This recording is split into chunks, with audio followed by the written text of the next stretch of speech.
Billionaire mocks waitress in French. Freezes when she replies perfectly and outsmarts him.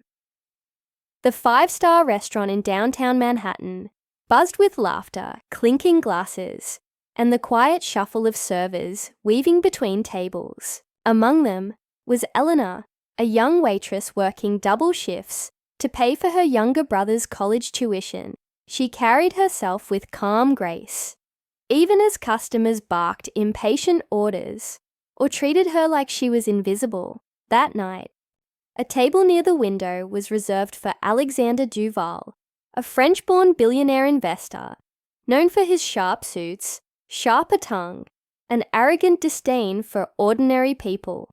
As Elena approached with a warm smile, pen in hand, Alexander leaned back, smirked, and muttered something under his breath in rapid French to the woman sitting with him.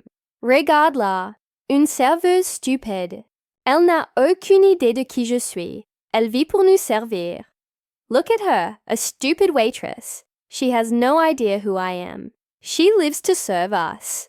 His companion chuckled. Elena's smile didn't flicker, but her eyes hardened. She calmly wrote down their wine order, then looked him square in the eye, and in flawless, elegant French, she replied, Peut-être que vous devriez apprendre à respecter ceux qui travaillent dur. Après tout, sans nous, vous seriez encore plus seul que vous l'êtes déjà. Perhaps you should learn to respect those who work hard. After all, without us, you'd be even lonelier than you already are. The table went dead silent. The billionaire froze, his jaw tightening. No one had ever spoken back to him, especially not in his own language, and certainly not with such precision. His date let out a surprised laugh, clearly impressed. Alexander, I thought you said Americans never bothered to learn French. Alexander cleared his throat, cheeks burning, but Elena wasn't done. When he arrogantly tried to order a bottle of Bordeaux that wasn't even on the menu, Elena smoothly corrected him, citing the vineyard's exact production year, region, and why the chef deliberately paired a different wine with tonight's special. Impressive, his companion said, now looking at Elena with admiration instead of Alexander. By dessert. Alexander was unusually quiet. Elena had, without raising her voice or losing her composure, shown she knew more than him about his own culture, his own wine, and his own arrogance. When the bill arrived, Alexander signed it with a stiff hand, then finally looked at her. You studied in Paris? He asked curtly. Elena gave a polite smile. Oxford. But I spent a year in the Sorbonne, on scholarship. His pen froze midair. He realized he'd underestimated her completely. As she walked away, the woman with him leaned in and whispered, just loud enough for Elena to hear. Maybe she's the one you should be learning from, Alexander. For the first time in years, the billionaire had no clever reply. The restaurant was alive with its usual evening symphony. Silverware clinking, champagne corks popping, soft jazz floating above whispered conversations. Le Jardin Noir was the most exclusive dining spot in Manhattan, the kind of place where a single glass of wine cost more than Elena's entire grocery bill. For Elena, it wasn't glamorous. She tied her hair back, adjusted her apron, and smiled through sore feet. She worked here 6 nights a week, balancing trays of overpriced food while fighting to keep her family afloat. Her brother's tuition bill had just arrived, and she knew this job was her lifeline. That night, her shift began like any other, until she saw the name on the reservation list, Alexander Duval. The entrance of power Alexander was infamous in finance circles. A billionaire investor from France, he was known for hostile takeovers and an even more hostile attitude toward people he considered beneath him. His power suits, his entourage, and his aura of arrogance entered before he did. At precisely 8 o'clock, Alexander swept in, his date clinging to his arm. She was young, stunning, and clearly dazzled by his wealth. Elena approached with a notepad and her best professional smile. "Good evening, monsieur, madame. Welcome to Le Jardin Noir. May I?" Alexander didn't even look at her. He leaned toward his companion and spoke in fast, dismissive French. "Regarde-la, une serveuse stupide. Elle vit pour nous servir, comme un chien bien dressé. Look at her. A stupid waitress. She lives to serve us, like a trained dog." The woman laughed softly, covering her mouth with a manicured hand. Elena's pen stilled.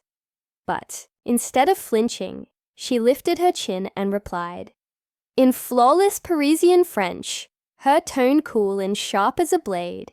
"C'est fascinant. Vous dépendez tellement de ceux que vous méprisez. Sans nous, qui essuierait vos verres? Qui porterait vos plats? Peut-être devriez-vous apprendre un peu d'humilité. How fascinating. You depend so much on those you despise. Without us, who would polish your glasses? Who would carry your meals? Perhaps you should learn a little humility." The billionaire froze, wine list dangling in his hand.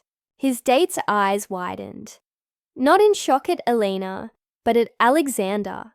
"Wait," she said in English, grinning. "I thought you said Americans don't bother to learn French." Elena placed the menus on the table with perfect composure. "Some of us do," she said, switching seamlessly back to English.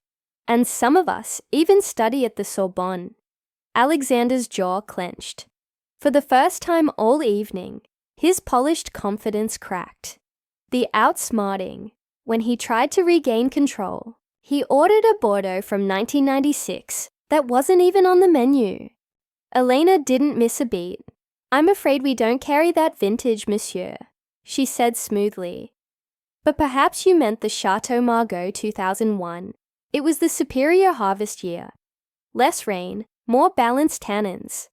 The chef paired it with tonight's lamb special for that very reason." His date's eyebrows shot up.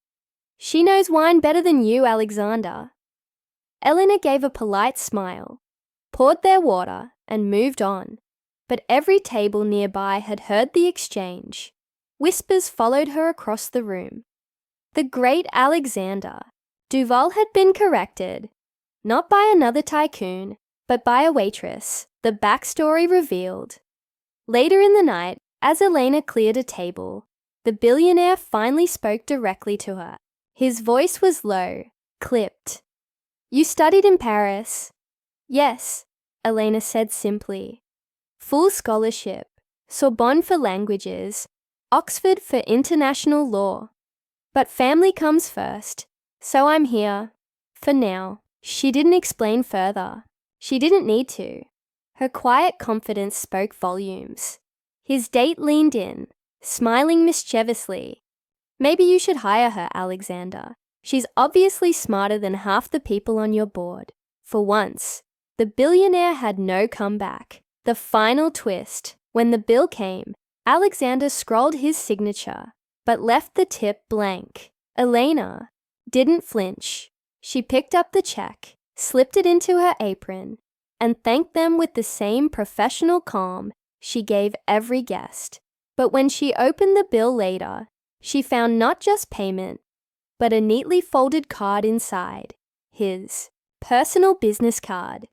On the back, scrawled in French, "Vous m'avez rappelé quelque chose que j'avais oublié.